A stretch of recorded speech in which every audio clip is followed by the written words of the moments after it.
नमो भगवते वासुदेवाय। Hare Krishna. Great MS voice channel में आप सभी भक्तों का दिल से स्वागत है। पिछले अध्याय सुनने के लिए आप सभी भक्तों का दिल से धन्यवाद। पुरुषोत्तम भगवान आप सभी की मनोकामनाओं को पूर्ण करें और भगवान का आशीर्वाद सदा सर्वदा आप सभी पर बना रहे। पुरुषोत्तम मास का यह दिव्य समय केवल एक मास नहीं बल्कि भगवान श्री हरि की विशेष कृपा प्राप्त करने का दुर्लभ अवसर है। ऐसी मान्यता है कि इस पावन मास में जो श्रद्धा से, भक्ति और प्रेम से भगवान का नाम स्मरण करते हैं, उनके जीवन के बड़े से बड़े दुख भी धीरे धीरे समाप्त होने लगते हैं। तो आज हम सुनेंगे पुरुषोत्तम मास महात्म्य का तीसरा अध्याय। एक ऐसा अध्याय जिसमें भगवान श्री कृष्ण की भक्तों के प्रति करुणा, अधिक मास की वेदना और भगवान की दिव्य कृपा का अत्यंत भावपूर्ण वर्णन मिलता है। लेकिन कथा आरंभ करने से पहले आइए हम सब मिलकर भगवान श्री हरि, श्री राधा रानी और श्री कृष्ण के चरणों में अपनी भक्ति अर्पित करें। हे वृंदावन बिहारी श्री कृष्ण, हे भक्त वत्सल प्रभु, हे दीनों के सहारे, जैसे आपने द्रौपदी की लाज बचाई, गजराज की रक्षा की, भक्त प्रहलाद को अपनाया और अधिक मास जैसे तिरस्कृत मास को भी अपने हृदय से लगा लिया, वैसे ही हम सभी भक्तों पर भी अपनी कृपा दृष्टि बनाए रखिए। हे श्री राधे, आपकी कृपा के बिना श्री कृष्ण की भक्ति भी दुर्लभ है। हमारे मन में भक्ति, विनम्रता और प्रभु चरणों में प्रेम उत्पन्न कीजिए। हे प्रिय भक्तों, आज की इस पावन कथा में आप सुनेंगे पुरुषोत्तम मास महात्म्य का तीसरा अध्याय। इस अध्याय को सुनने से जीवन के दुख, अपमान और निराशा दूर होकर भगवान श्री हरि की कृपा प्राप्त होने लगती है। श्री राधा कृपा कटाक्ष स्तोत्र कहते हैं, जिस भक्त पर श्री राधा रानी की कृपा दृष्टि पड़ती है, उसके जीवन में भक्ति, प्रेम और सुख समृद्धि का आगमन होने लगता है। श्री विष्णु चालीसा। अधिक मास में श्री विष्णु चालीसा का श्रवण करने से भगवान श्री हरि की विशेष कृपा प्राप्त होती है और घर में सुख, शांति और सकारात्मकता बनी रहती है। तथा श्रीमद् भगवद गीता का दिव्य 15वां अध्याय। अधिक मास में गीता के 15वें अध्याय का श्रवण विशेष फलदायी माना जाता है, क्योंकि यह अध्याय स्वयं भगवान श्री कृष्ण के पुरुषोत्तम स्वरूप का वर्णन करता है। पुरुषोत्तम मास भगवान श्री हरि को अत्यंत प्रिय है। इसीलिए इस पावन मास में इस अध्याय को प्रतिदिन सुनने और पढ़ने से अनेक जन्मों के पाप नष्ट होते हैं, मन शुद्ध होता है और भक्त को भगवान के चरणों में अटूट भक्ति और दिव्य शांति की प्राप्ति होती है। इसीलिए कथा को अंत तक अवश्य सुनिए, क्योंकि भगवान का नाम, कथा, स्तुति और गीता का श्रवण मनुष्य के जीवन को पवित्र बना देते हैं। तो आइए भक्तों, शुद्ध मन, श्रद्धा और प्रेम के साथ कथा का शुभारंभ करते हैं। तो प्रेम से बोलिए, जय श्री गणेश। पुरुषोत्तम मास की जय। हे प्रिय भक्तों, अधिक मास में प्रतिदिन गीता के अध्यायों का पाठ करना अत्यंत पुण्यदायी माना गया है। विशेष रूप से श्रीमद् भगवद गीता का 15वां अध्याय पुरुषोत्तम योग अधिक मास में बहुत महत्वपूर्ण माना गया है, क्योंकि यह अध्याय स्वयं भगवान श्री कृष्ण के पुरुषोत्तम स्वरूप का वर्णन करता है। गीता केवल एक ग्रंथ नहीं, बल्कि स्वयं भगवान श्री कृष्ण की दिव्य वाणी है। कहा जाता है कि जो भक्त अधिक मास में श्रद्धा और भक्ति से प्रतिदिन गीता का एक अध्याय भी सुनता या पढ़ता है, उसके जीवन के पाप, भय और दुख धीरे धीरे समाप्त होने लगते हैं और उसके हृदय में भक्ति का प्रकाश प्रकट होता है। विशेष रूप से यह 15वां अध्याय पुरुषोत्तम योग अत्यंत ही दिव्य अध्याय है। इसमें भगवान श्री कृष्ण ने इस संसार को एक उल्टे वृक्ष के समान बताया है और समझाया है कि जीवात्मा कैसे संसार के बंधनों में फंसती है तथा किस प्रकार भगवान की शरण लेकर परम धाम को प्राप्त कर सकती है। ऐसी मान्यता है कि पुरुषोत्तम मास में प्रतिदिन गीता पाठ करने वाला भक्त भगवान श्री हरि की विशेष कृपा प्राप्त करता है। तो आइए भक्तों, श्रद्धा और प्रेम के साथ हम सब मिलकर श्रीमद् भगवत गीता के 15वें अध्याय पुरुषोत्तम योग का पाठ करें। ओम नमो भगवते वासुदेवाय। श्री भगवान ने कहा, हे अर्जुन, इस संसार को एक ऐसे कभी नष्ट न होने वाले वृक्ष के समान कहा गया है, जिसकी जड़ें ऊपर की ओर हैं और शाखाएं नीचे की ओर फैली हुई हैं। इस वृक्ष के पत्ते वेदों के मंत्र हैं। जो इस संसार रूपी वृक्ष को जान लेता है, वही वेदों का सच्चा ज्ञाता होता है। इस संसार रूपी वृक्ष की सभी जीव योनियों के रूप में शाखाएं ऊपर और नीचे हर ओर फैली हुई है। यह वृक्ष प्रकृति के 3 गुणों सत्व, रज और तम से बढ़ता है। इसके विषय भोग रूपी अंकुर हैं। इसकी जड़ें नीचे की ओर भी फैली रहती हैं, जो मनुष्य को कर्मों और उनके फल के बंधन में बांधती हैं। इस संसार रूपी वृक्ष के असली स्वरूप को इस जगत में ठीक प्रकार से नहीं जाना जा सकता, क्योंकि इसका न आदि दिखाई देता है और ना ही अंत और ना ही इसका आधार। इस गहरे जड़ वाले वृक्ष को केवल वैराग्य अर्थात संसार से मोह छोड़ने रूपी मजबूत हथियार से ही काटा जा सकता है। उस वैराग्य रूपी हथियार से इस वृक्ष को काटने के बाद मनुष्य को उस परम धाम की खोज करनी चाहिए, जहां पहुंचकर जीव फिर इस संसार में वापस नहीं आता। फिर उसे उसी परमात्मा की शरण में जाना चाहिए, जिससे इस संसार रूपी वृक्ष की उत्पत्ति हुई है। जो मनुष्य अहंकार, मान सम्मान और मोह से मुक्त हो गया है, जिसने संसार में अत्यधिक आसक्ति रखने वालों की संगति छोड़ दी है, जो सदा परमात्मा में मन लगाए रखता है, जिसकी सभी सांसारिक इच्छाएं समाप्त हो चुकी हैं और जो सुख दुख के भेद से ऊपर उठ गया है, ऐसा मोह रहित मनुष्य उस अविनाशी परम धाम को प्राप्त करता है। उस परम धाम को ना सूर्य प्रकाशित करता है, ना चंद्रमा और ना ही अग्नि। वहां पहुंचने के बाद मनुष्य फिर इस संसार में वापस नहीं आता। वही मेरा परम धाम है। श्री भगवान आगे बोले, हे अर्जुन, इस संसार में प्रत्येक जीवात्मा मेरा ही सनातन अंश है। वही मन सहित 6 इंद्रियों के द्वारा प्रकृति के अधीन होकर कार्य करती हैं। जीवात्मा इन इंद्रियों के संस्कारों को अपने साथ लेकर एक शरीर को छोड़कर दूसरे शरीर में चली जाती हैं। जैसे वायु सुगंध को एक स्थान से उठाकर दूसरे स्थान तक ले जाती है, फिर दूसरे शरीर में जाकर जीवात्मा कान, आंख, त्वचा, जीभ, नाक और मन के द्वारा विषयों का भोग करती है। जीवात्मा किस प्रकार शरीर को छोड़ती है, किस प्रकार शरीर में रहती है और किस प्रकार प्रकृति के गुणों के अधीन होकर विषयों का भोग करती है, यह बात अज्ञानी लोग नहीं समझ पाते। केवल ज्ञानवान मनुष्य ही इसे देख पाते हैं। योग का अभ्यास करने वाले साधक अपने हृदय में स्थित आत्मा को देख सकते हैं, लेकिन जिनका मन शुद्ध नहीं है और जो योग में स्थिर नहीं है, वे प्रयास करने पर भी आत्मा को नहीं देख पाते। हे अर्जुन, सूर्य में जो प्रकाश है, जिससे पूरा संसार प्रकाशित होता है, चंद्रमा और अग्नि में जो तेज है, उसे तू मेरा ही प्रकाश समझ। मैं ही प्रत्येक लोक में प्रवेश करके अपनी शक्ति से सब प्राणियों को धारण करता हूँ और चंद्रमा के रूप में वनस्पतियों में रस बनकर सबका पालन पोषण करता हूँ। मैं ही सभी प्राणियों के शरीर में पाचन शक्ति बनकर स्थित हूँ।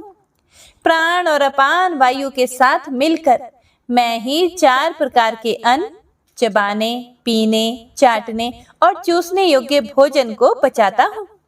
मैं ही सबके हृदय में स्थित हूँ। मुझसे ही स्मरण शक्ति, ज्ञान और भूलना होता है। सभी वेदों द्वारा मैं ही जानने योग्य हूँ। मैं ही वेदों का रचयिता और जानने वाला हूँ।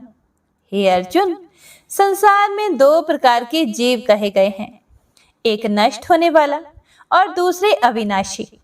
सभी शरीर नष्ट होने वाले हैं, लेकिन आत्मा अविनाशी है। इन दोनों से अलग एक और श्रेष्ठ पुरुष है, जिसे परमात्मा कहा जाता है। वह अविनाशी भगवान तीनों लोकों में प्रवेश करके सभी प्राणियों का पालन करता है, क्योंकि मैं नाशवान और अविनाशी दोनों से परे तथा सर्वोत्तम हूँ। इसीलिए संसार और वेदों में मुझे पुरुषोत्तम कहा गया है। हे भरतवंशी अर्जुन, जो मनुष्य मुझे बिना किसी संदेह के पुरुषोत्तम भगवान के रूप में जानता है, वह सब कुछ जानकर पूरी श्रद्धा से मेरी भक्ति करता है। हे निष्पाप अर्जुन, इस प्रकार मैंने तुझे यह अत्यंत गुप्त और श्रेष्ठ ज्ञान बताया है। जो मनुष्य इसे सही प्रकार से समझ लेता है, वह बुद्धिमान बन जाता है और उसके सभी कार्य सफल हो जाते हैं। तो इस प्रकार उपनिषद, ब्रह्म विद्या तथा योग शास्त्र रूप श्रीमद् भगवत गीता के श्री कृष्ण अर्जुन संवाद में पुरुषोत्तम योग नामक 15वां अध्याय संपूर्ण हुआ। तो आइए अब सुनिए इस अध्याय का महात्म्य। श्री महादेव जी कहते हैं, हे पार्वती, अब गीता के 15वें अध्याय का महात्म्य भी सुनो। गौड़ देश में कृपाण नामक एक राजा रहते थे, जिनकी तलवार की धार से युद्ध में देवता भी परास्त हो जाते थे।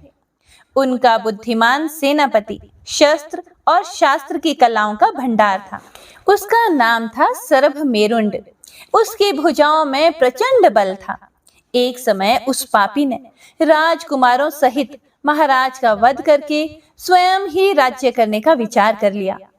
इस निश्चय के कुछ ही दिनों बाद वह हैजे का शिकार होकर मर गया और थोड़े ही समय में वह पाप आत्मा अपने पूर्व कर्म के कारण सिंधु देश में एक तेजस्वी घोड़ा हुआ। उसका पेट सटा हुआ था। घोड़े के लक्षणों का ठीक ठाक ज्ञान रखने वाले किसी वैश्य पुत्र ने बहुत सा मूल्य देकर उस अश्व को खरीद लिया और यत्न के साथ उसे अपनी राजधानी तक ले आया। वैश्य कुमार वह अश्व राजा को देने को लाया था। यद्यपि राजा उस वैश्य कुमार से परिचित थे, फिर भी द्वारपाल ने जाकर उसके आगमन की सूचना दी। फिर राजा ने पूछा कि तुम यहाँ किस लिए आए हो? तब उसने साफ साफ शब्दों में कहा, हे राजन, सिंधु देश में एक उत्तम लक्षणों से संपन्न घोड़ा था, जिसे तीनों लोगों का एक रत्न समझकर मैंने बहुत सा मूल्य देकर खरीद लिया है। फिर राजा ने आज्ञा दी कि उस घोड़े को यहाँ ले आओ। वास्तव में वह घोड़ा गुणों में उच्च श्रवा के समान था। सुंदर रूप का तो मानो वह घर ही था और शुभ लक्षणों का समुद्र जान पड़ता था। राजा के बोलने से वैश्य घोड़ा ले आया और राजा ने उसे देखा। अश्व का लक्षण जानने वाले अमात्यों ने इसकी बड़ी प्रशंसा की और सुनकर राजा अपार आनंद में निमग्न हो गए और उन्होंने वैश्य को मुंह मांगा स्वर्ण देकर तुरंत ही उस घोड़े को खरीद लिया। और कुछ ही दिनों के बाद एक समय राजा शिकार खेलने के लिए उत्सुक होकर उसी घोड़े पर चढ़कर वन में चले गए। वहां मृगों के पीछे उन्होंने अपना घोड़ा बढ़ाया। पीछे पीछे सब ओर से दौड़ते आते हुए समस्त सैनिकों का साथ छूट गया। वे हिरणों द्वारा आकृष्ट होकर बहुत दूर तक निकल गए। प्यास ने उन्हें व्याकुल कर दिया था। तब वे घोड़े से उतरकर जल की खोज करने लगे। घोड़े को तो उन्होंने वृक्ष के तने के साथ बांध दिया और खुद एक चट्टान पर चढ़ने लगे। और कुछ दूर जाने पर उन्होंने देखा कि एक पत्ते का टुकड़ा हवा से उड़कर शिलाखंड पर गिरा है। उसमें गीता के 15वें अध्याय का आधा श्लोक लिखा हुआ था। राजा फिर उसे पढ़ने लगा। उनके मुख से गीता के अक्षर सुनकर घोड़ा तुरंत गिर पड़ा और घोड़े के शरीर को छोड़कर तुरंत ही दिव्य विमान पर बैठकर वह स्वर्ग लोक को चला गया। हे प्रिय भक्तों, उसके बाद राजा ने पहाड़ पर चढ़कर एक उत्तम आश्रम देखा, जहां नागकेशर, केले, आम और नारियल के वृक्ष लहलहा रहे थे। आश्रम के अंदर एक ब्राह्मण बैठे हुए थे, जो संसार की वासनाओं से मुक्त थे। राजा ने उन्हें प्रणाम करके बड़े ही भक्ति भाव से पूछा, हे ब्राह्मण जी, मेरा घोड़ा अभी अभी स्वर्ग को चला गया है, उसमें क्या कारण है? राजा की बात सुनकर त्रिकालदर्शी, मंत्रवेत्ता और महापुरुषों में श्रेष्ठ विष्णु शर्मा नामक ब्राह्मण ने कहा, हे राजन, पूर्व काल में तुम्हारे यहाँ जो सरभ मेरुंड नामक सेनापति था, वह तुम्हें पुत्रों सहित मारकर स्वयं राज्य हड़प लेने को तैयार हुआ था। इसी बीच में हैजे का शिकार होकर वह मृत्यु को प्राप्त हो गया। उसके बाद वह उसी पाप से घोड़ा हुआ था और यहीं कहीं गीता के 15वें अध्याय का आधा श्लोक लिखा मिल गया था। उसे ही तुम बांचने लगे, सुनाने लगे। उसी को तुम्हारे मुख से सुनकर वह घोड़ा स्वर्ग को प्राप्त हुआ। उसके बाद राजा के सैनिक उन्हें ढूंढते हुए वहां तक आ पहुंचे। उन सब के साथ ब्राह्मण को प्रणाम करके राजा प्रसन्नता पूर्वक वहां से चले गए और गीता के 15वें अध्याय के श्लोकाक्षरों से अंकित उसी पत्र को बांझ बांझ कर प्रसन्न होने लगे। उनके नेत्र हर्ष से खिल उठे थे। घर आकर उन्होंने मंत्रविक्ता मंत्रियों के साथ अपने पुत्र सिंहबल को राज्य सिंहासन पर अभिषिक्त किया और स्वयं राजा प्रतिदिन भगवत गीता का अध्याय 15 पढ़ने लगे और अंततः वे भी भगवान के धाम लौट गए। यह बहुत ही शक्तिशाली अध्याय है। भगवत गीता के अध्याय 15 की जय। हे प्रिय भक्तों, पिछले अध्याय में हमने पुरुषोत्तम मास की अद्भुत महिमा का प्रारंभिक वर्णन सुना था। नैमिषारण्य में बैठे ऋषि मुनियों ने सूत जी महाराज से पूछा था कि यह अधिक मास इतना महान क्यों माना जाता है और भगवान विष्णु को यह मास इतना प्रिय कैसे बना। तब सूत जी महाराज ने बताया कि यही प्रश्न कभी देव ऋषि नारद जी ने भगवान नारायण से किया था। भगवान ने कहा कि पुरुषोत्तम मास की कथा अत्यंत पवित्र, दुर्लभ और मोक्ष देने वाली है। इस मास में जो भक्त श्रद्धा से भगवान श्री हरि का भजन, जप, दान, स्नान और कथा श्रवण करते हैं, उनके जीवन के अनेक पाप और कष्ट समाप्त हो जाते हैं। पिछले अध्याय में हमने यह भी जाना कि संसार के सभी मासों का कोई न कोई अधिपति देवता था, किंतु एक अधिमास ऐसा था जिसे कोई सम्मान नहीं देता था। लोग उसे अशुभ मानकर मलमास कहकर तिरस्कार करते थे। उसी अपमान और दुख से व्याकुल होकर वह अधिमास भगवान विष्णु की शरण में पहुंचा। अब आगे की कथा में हम सुनेंगे कि उस दुखी अधिमास ने भगवान से क्या प्रार्थना की और भगवान ने उस पर कैसी असीम कृपा की। ऋषियों ने कहा, हे महात्मन, भगवान नारायण ने नारद जी से जो शुभ बातें कही थी उन्हें आप विस्तार से बताइए। फिर सूत जी महाराज बोले, हे श्रेष्ठ ब्राह्मणों, भगवान नारायण ने नारद जी से जो दिव्य वचन कहे थे वे मैं आपको वैसे ही सुनाता हूँ जैसे मैंने सुने हैं। भगवान नारायण बोले, हे नारद, पहले भगवान श्री कृष्ण ने राजा युधिष्ठिर से जो कहा था वह सुनो। एक समय धर्मात्मा राजा युधिष्ठिर दुर्योधन और उसके भाइयों द्वारा जुए में हार गए। सब लोगों के सामने दुष्ट दुशासन ने धर्मपरायण द्रौपदी के बाल पकड़कर उन्हें सभा में घसीटा और उनके वस्त्र उतारने का प्रयास किया। उस समय भगवान श्री कृष्ण ने द्रौपदी की रक्षा की। इसके बाद पांडव अपना राज्य छोड़कर काम्यक वन में रहने चले गए। वहां वे बड़े दुख से जीवन बिताने लगे। जंगल के फल और कंद मूल खाकर उनका समय बीतता था। उनके शरीर बड़े ही दुर्बल हो गए थे और उनके बाल बढ़ गए थे। एक दिन भगवान श्री कृष्ण अनेक ऋषियों और मुनियों के साथ पांडवों को देखने काम्यक वन पहुंचे। भगवान को सामने देखकर पांडव ऐसे प्रसन्न हुए जैसे किसी मृत शरीर में फिर से प्राण आ जाएं।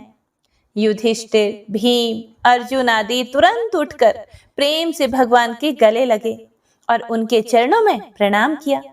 द्रौपदी ने भी आकर श्रद्धा से भगवान को प्रणाम किया।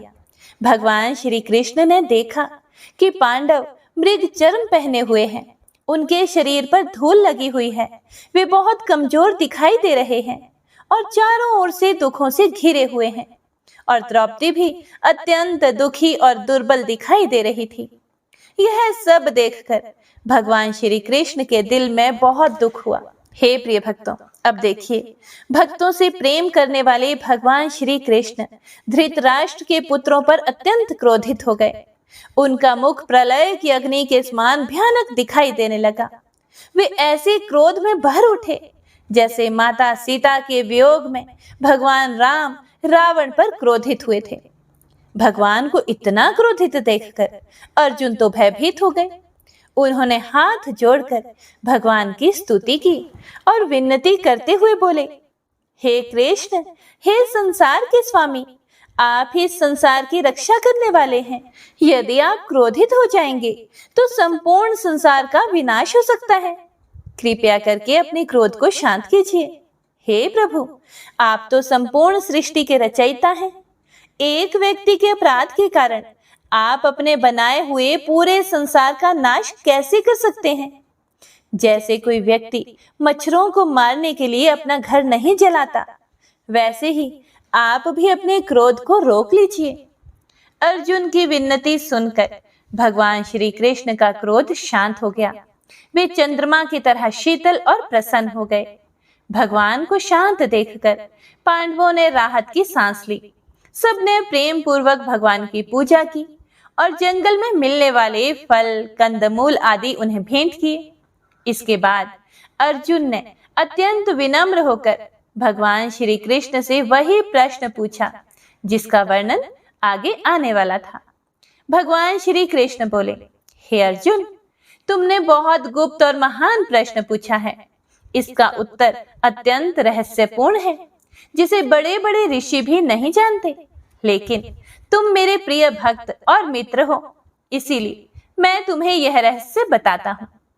संसार में 12 महीने, दिन रात, पक्ष, घड़ी, प्रहर, ऋतुएं, वर्ष, युग, नदियां, समुद्र, तालाब, वृक्ष, लताएं, औषधियां, नगर, गांव और पर्वत, इन सब का कोई ना कोई देवता होता है।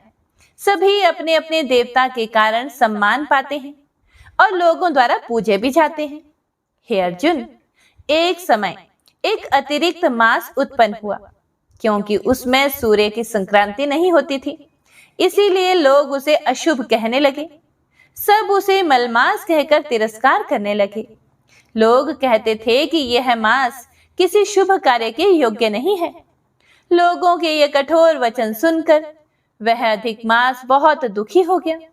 वह निराश होकर सोचने लगा कि संसार में उसका कोई सम्मान नहीं है। दुख और अपमान से उसका हृदय टूट गया और अंत में वह धैर्य धारण करके भगवान विष्णु की शरण में वैकुंठ धाम पहुंचा। वहां उसने भगवान पुरुषोत्तम विष्णु को दिव्य सिंहासन पर विराजमान देखा। भगवान के दर्शन करते ही वह भूमि पर साष्टांग दंडवत होकर गिर पड़ा। उसकी आंखों से आंसू बहने लगे और गदगद वाणी में उसने भगवान से प्रार्थना करनी शुरू की। सूत जी बोले कि इतना कहकर नारायण मुनि कुछ देर के लिए मौन हो गए। तब भक्तों पर कृपा करने वाले नारद जी ने फिर से प्रश्न किया कि हे प्रभु, वह अधिक मास भगवान विष्णु के चरणों में जाकर क्या बोला? कृपया करके वह कथा भी सुनाइए। इसी के साथ पुरुषोत्तम मास महात्म्य का 3रा अध्याय पूर्ण हुआ। इससे आगे का वृतांत आप सभी भक्तजन कल के अध्याय में जरूर सुनिएगा। हे प्रिय भक्तों, तो आइए अब सुनिए राधा कृपा कटाक्ष स्तोत्र। मुनीन्द्र वृंद वंदिते त्रिलोक शोक हारिणी प्रसन्न वक्त्र पंकजे निकुंज भूविलासिनी व्रजेन्द्र भानुनंदिनी व्रजेन्द्र सोनु संगते कदा करिष्यसे हमां कृपा कटाक्ष भाजनम्। अशोक वृक्ष वल्लरी वितान मंडप स्थिते प्रवाल बाल पल्लव प्रभारुणांध्रि कोमले वराभय स्फुरत् करे प्रभूत संपदालये कदा करिष्यसे हमां कृपा कटाक्ष भाजनम्। अनंग रंग मंगल प्रसंग भंगुर्भ्रुवं सविभ्रमं ससंभ्रमं दृगंत बाणपातनै निरन्तरं वशीकृता प्रतीत नंदनंदने कदा करिष्यसे हमां कृपा कटाक्ष भाजनम्। तडित् सुवर्ण चंपक प्रदीप्त गौर विग्रहे मुखा प्रभा परास्त कोटि शारदेन्दु मंडले विचित्र चित्र संचर चकोर शावलोचने कदा करिष्यसे हमां कृपा कटाक्ष भाजनम्। मदोन्मदाति यौवने प्रमोदमानमण्डिते प्रियानुरागरञ्जिते कलाविलासपण्डिते अनन्यधन्यकुञ्जराज्यकामकेलिकोविदे कदा करिष्यसि मां कृपाकटाक्षभाजनम्। अशेषहावभावधीरहीरहारभूषिते प्रभूतशातकुम्भकुम्भकुम्भिकुम्भसुस्तने प्रशस्तमन्दहास्यचूर्णपूर्णसौख्यसागरे कदा करिष्यसि मां कृपाकटाक्षभाजनम्। मृणालवालवल्लरी तरङ्गरङ्गदोर्लते लताग्रलास्यलोलनीललोचनावलोकने ललल्लुलन्मिलन्मनोज्ञमुग्धमोहिनाश्रिते कदा करिष्यसि मां कृपाकटाक्षभाजनम्। सुवर्णमालिकाञ्चित त्रिरेखकम्बुकण्ठगे त्रिसूत्रमङ्गलीगुण त्रिरत्नदीप्तिदीधिते सलोलनीलकुन्तल प्रसूनगुच्छगुम्फिते कदा करिष्यसि मां कृपाकटाक्षभाजनम्। नितम्बबिम्बलम्बमान् पुष्पमेखलागुणे प्रशस्तरत्नकिङ्किणी कलापमध्यमञ्जुले करीन्द्रशुण्डदण्डिका वरोहसौभगोरुके कदा करिष्यसि मां कृपाकटाक्षभाजनम्। अनेकमन्त्रनादमञ्जुनोपुरार्वस्खलत् समाजराजहंसवंश निक्वणाति गौरवे विलोलहेमवल्लरी विडम्बिचारुचङ्क्रमे कदा करिष्यसि मां कृपाकटाक्षभाजनम्। अनन्तकोटिविष्णुलोकनम्रपद्मजार्चिते हिमाद्रिजापुलोमजा विरिञ्चजावरप्रदे अपारसिद्धिरिद्धिदिग्धसप्तदाङ्गुले नखे कदा करिष्यसि मां कृपाकटाक्षभाजनम्। मखेश्वरि क्रियेश्वरि स्वधेश्वरि सुरेश्वरि त्रिवेदभारतीश्वरि प्रमाणशासनेश्वरि रमेश्वरि क्षमेश्वरि प्रमोदकाननेश्वरि व्रजेश्वरि व्रजाधिपे श्रीराधिके नमोऽस्तुते।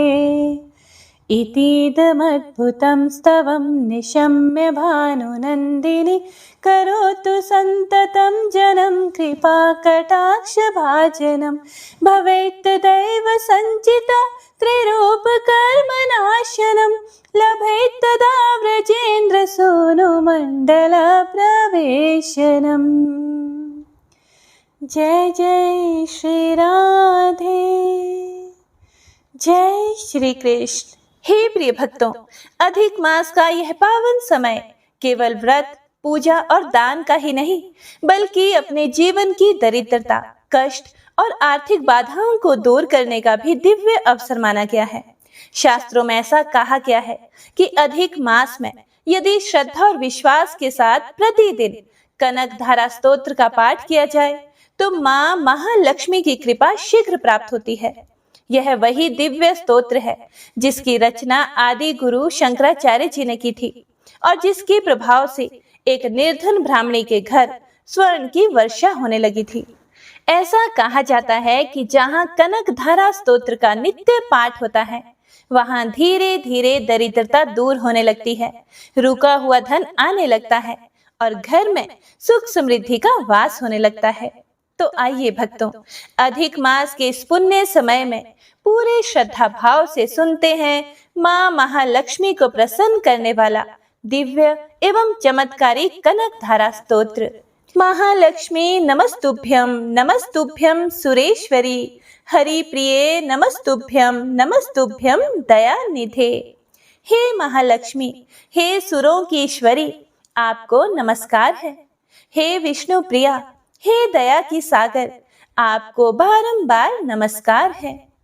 जैसे भ्रमरी अध खिले कुसुमों से अलंकृत तमाल तरु का आश्रय लेती है, उसी प्रकार जो प्रकाश श्री हरि के रोमांच से सुशोभित श्री अंगों पर निरंतर पड़ता रहता है तथा जिसमें संपूर्ण ऐश्वर्य का निवास है, संपूर्ण मंगलों की अधिष्ठात्री देवी भगवती महालक्ष्मी की वह दृष्टि मेरे लिए मंगलदायी हो। जैसे भ्रमरी महान कमल दल पर मंडराती रहती है, उसी प्रकार जो श्री हरि के मुखारविंद की ओर बराबर प्रेम पूर्वक जाती है और लज्जा के कारण लौट आती है, समुद्र कन्या लक्ष्मी की वह मनोहर मुग्ध दृष्टिमाला मुझे धन संपत्ति प्रदान करे। जो संपूर्ण देवताओं के अधिपति इंद्र के पद का वैभव विलास देने में समर्थ है, मधुहंता श्री हरि को भी अधिकाधिक आनंद प्रदान करने वाली है तथा जो नील कमल के भीतरी भाग के समान मनोहर जान पड़ती है, उन लक्ष्मी जी के अध खुले नेत्रों की दृष्टि क्षण भर के लिए मुझ पर थोड़ी सी अवश्य पड़े।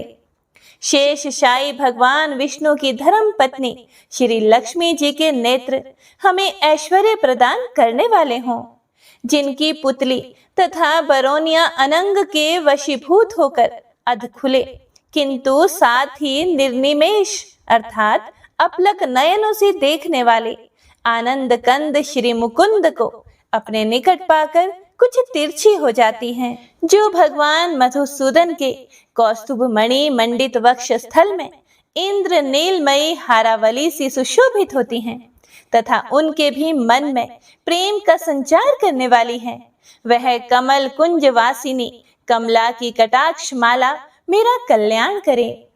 जैसे मेघों की जटा में बिजली चमकती है, उसी प्रकार जो कैटभ शत्रु श्री विष्णु जी के काली मेघ माला के श्याम सुंदर वक्ष स्थल पर प्रकाशित होती हैं, जिन्होंने अपने आविर्भाव से भृगु वंश को आनंदित किया है तथा जो समस्त लोकों की जननी है, उन भगवती लक्ष्मी की पूजनीय मूर्ति मुझे कल्याण प्रदान करे। समुद्र कन्या कमला की वह मंद अलस मंथर और अर्धोन्मिलित दृष्टि, जिसके प्रभाव से कामदेव ने मंगलमय भगवान मधुसूदन के हृदय में प्रथम बार स्थान प्राप्त किया था, यहाँ मुझ पर पड़े।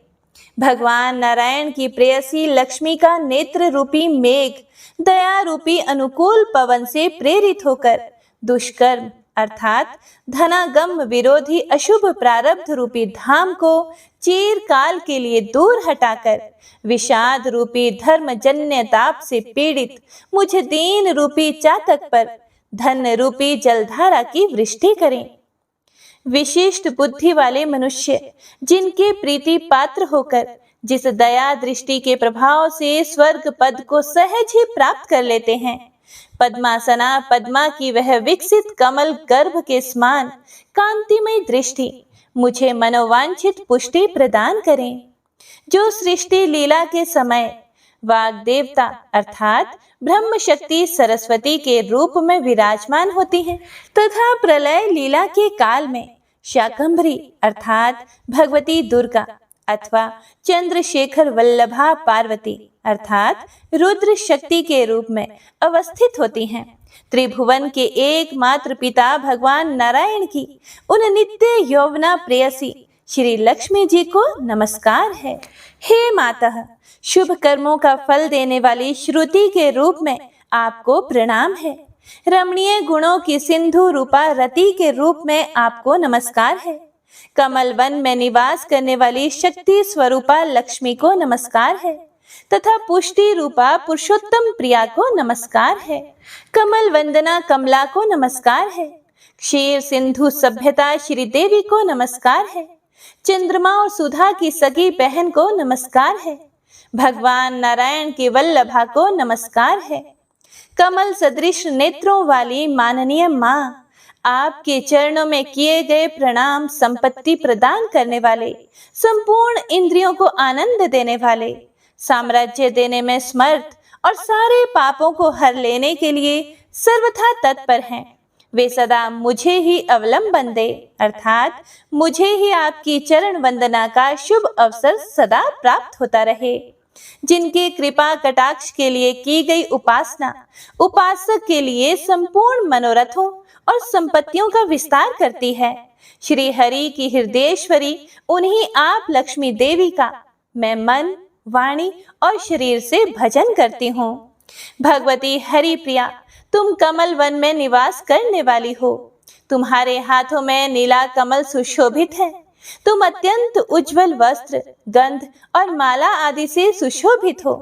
तुम्हारी झांकी बड़ी मनोरम है। त्रिभुवन का ऐश्वर्य प्रदान करने वाली हे देवी, मुझ पर प्रसन्न हो जाओ।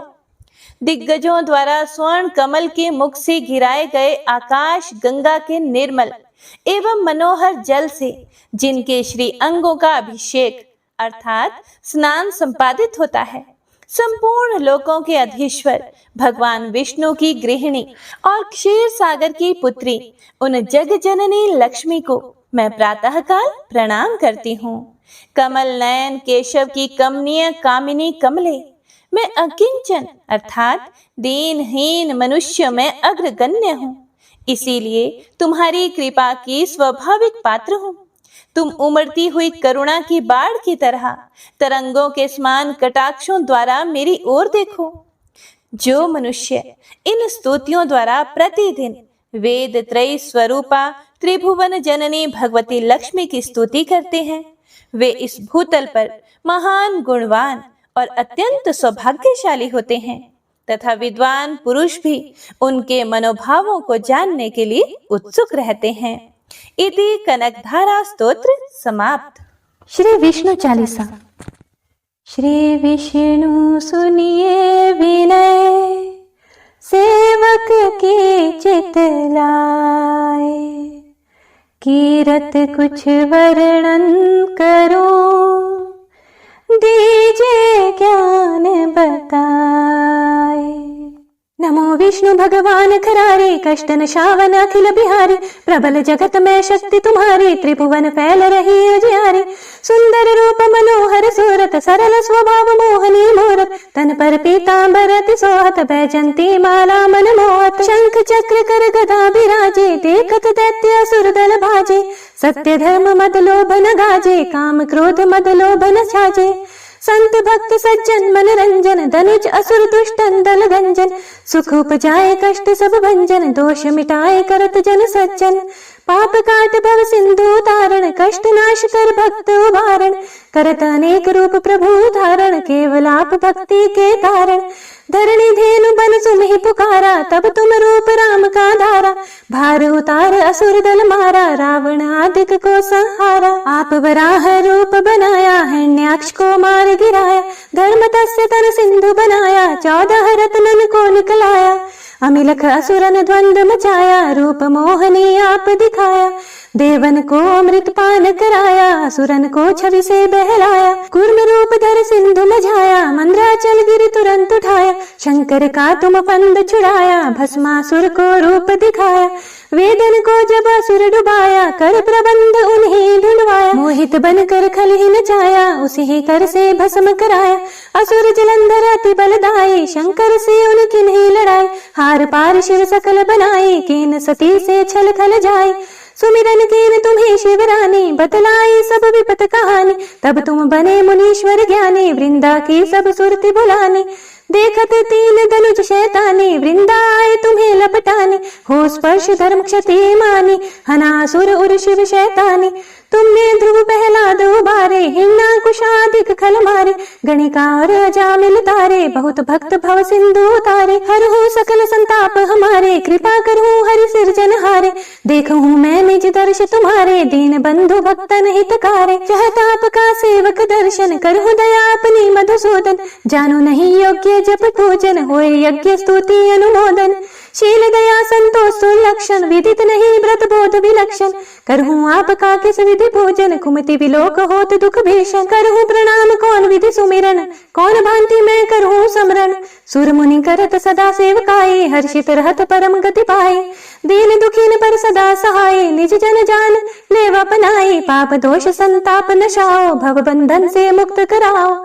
सुख संपत्ति दे सुख उपजाओ, निज चरणन का दास बनाओ। निगम सदा ये विनय सुनावे, पढ़े सुने सो जन सुख पावे। इति श्री विष्णु चालीसा संपूर्ण।